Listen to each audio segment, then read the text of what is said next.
आज हम संक्षिप्त में जानेंगे वीर सावरकर की जीवनी के बारे में 4 चरणों में। Budding Savarkar, early Savarkar, mature Savarkar और लेटर सावरकर।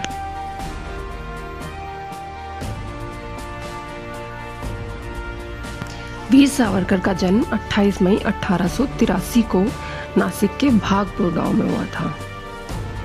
वह दामोदर सावरकर और यशोदा सावरकर के बेटे थे और उनकी पत्नी का नाम था यमुना बाई। उनके 2 भाई भी थे, गणेश और नारायण।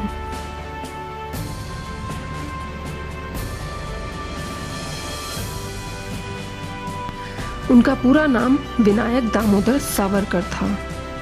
उनकी मृत्यु मुंबई, जो उस समय बॉम्बे हुआ करता था, में ही 26 फरवरी 1966 को आत्मार्पण यानी अन्न जल त्यागने के कारण हुई।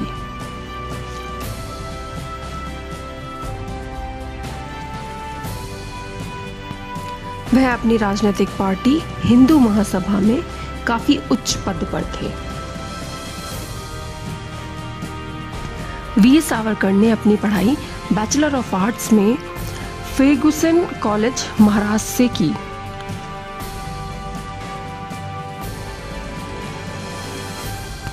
वह पेशे से एक लॉयर थे, पॉलिटिशियन थे, राइटर भी थे और एक एक्टिविस्ट भी रहे हैं।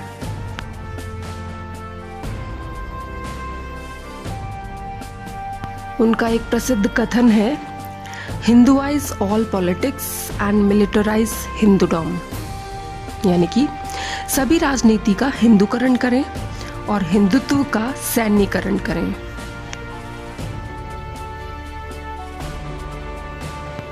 सावरकर अपनी वीरता और बहादुरी के लिए जाने जाते थे, इसीलिए बचपन में ही उनका नाम वीर पुकारा जाने लगा।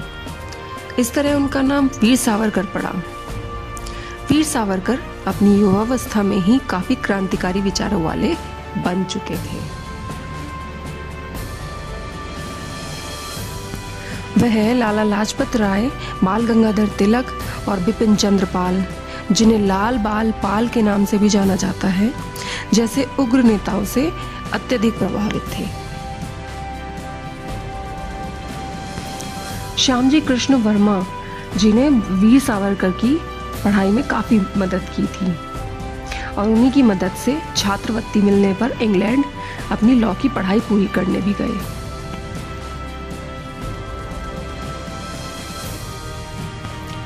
उन्होंने वहां ग्रेज इन लॉ कॉलेज में दाखिला लिया और इंडिया हाउस में रहने की व्यवस्था की। उन्होंने अपने साथ के भारतीय विद्यार्थियों को प्रोत्साहित किया और अंग्रेजों के खिलाफ आजादी के लिए फ्री इंडियन सोसाइटी नामक एक संस्था का निर्माण किया। वीर सावरकर ने एक किताब लिखी जिसका शीर्षक था the history of the war of Indian independence. इस किताब ने बहुत से भारतीयों को अंग्रेजों के खिलाफ भारत की आजादी की लड़ाई लड़ने के लिए काफी प्रोत्साहित किया। हालांकि अंग्रेजों ने इस किताब को बैन कर दिया, फिर भी कई देशों में यह किताब काफी लोकप्रिय हुई। उन्होंने British Indian army officer sir William Hutt Curzon Wyllie को मारने में मदन लाल धिंगरा की मदद भी की थी। उन्होंने एक युवा संघ मित्र मेला नामक क्रांतिकारी पार्टी का निर्माण किया। इस पार्टी का नाम बदलकर बाद में अभिनव भारत पड़ा। वीर सावरकर के भाई गणेश सावरकर भी एक बड़े क्रांतिकारी थे। उन्होंने साथ मिलकर Indian council act 1909 Minto Morley reform के खिलाफ विद्रोह किया। इस पर ब्रिटिश पुलिस ने उनके खिलाफ वारंट जारी कर दिया। वीर सावरकर गिरफ्तारी से बचने के लिए पेरिस चले गए, जहां उन्होंने भिकाजी कामास के घर शरण ली। 13 मार्च 1910 को ब्रिटिश पुलिस ने उन्हें गिरफ्तार कर लिया।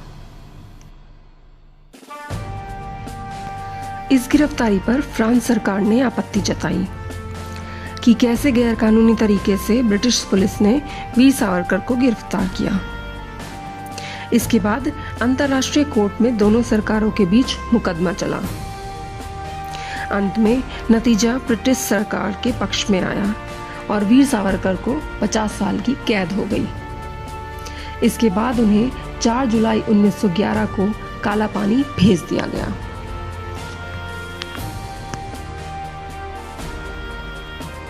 वीर सावरकर ने अपने कारावास में एक किताब लिखी, हिंदुत्व, हिंदू कौन है, और चोरी छिपे महारत्न उपनाम से छपने के लिए भेज दी।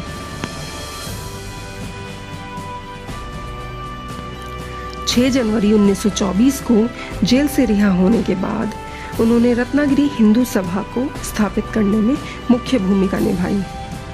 इस संस्था का मुख्य उद्देश्य हिंदुओं की सामाजिक एवं सांस्कृतिक धरोहर का संरक्षण करना था। 1937 में वीर सावरकर हिंदू महासभा के अध्यक्ष बने और ब्रिटिश सरकार को द्वितीय विश्व युद्ध के लिए समर्थन दिया।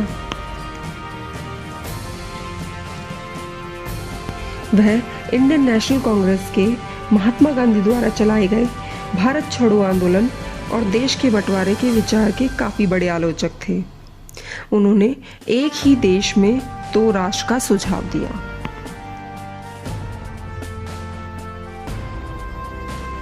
वीर सावरकर एक बहुत अच्छे लेखक थे। उन्होंने अपने जीवन काल में कई रचनाएं लिखी, कई उपन्यास लिखे और कई कविताएं भी लिखी। उनके लेखन संग्रह की कुछ रचनाएं हैं। 1857 चे स्वातंत्र्य समर, हिंदू पद पातशाही, हिंदुत्व, जात्युच्छेदक निबंध, मोपल्यांचे बंड, माझी जन्मठेप, काले पाणी, शत्रूच्या शिबिरात, लंडनची बातमी पत्रे, विज्ञाननिष्ठ निबंध, अंडमानच्या अंधेरीतून, जोसेफ माजिनी, हिंदू राष्ट्र दर्शन, हिंदुत्वाचे पंच प्राण, कमला कविता, सावरकरांच्या कविता, संन्यस्त खडग। वीर सावरकर ने 26 फरवरी 1966 को हिंदुत्व, भारतीय राष्ट्रवाद और ऐसे ही अन्य विषयों पर सिद्धांतों का खजाना छोड़ा, जो आज भी इतने प्रासंगिक हैं कि एक मजबूत और एकजुट भारत के लिए लड़ रहे पुरुषों और महिलाओं के लिए भी प्रासंगिक हैं।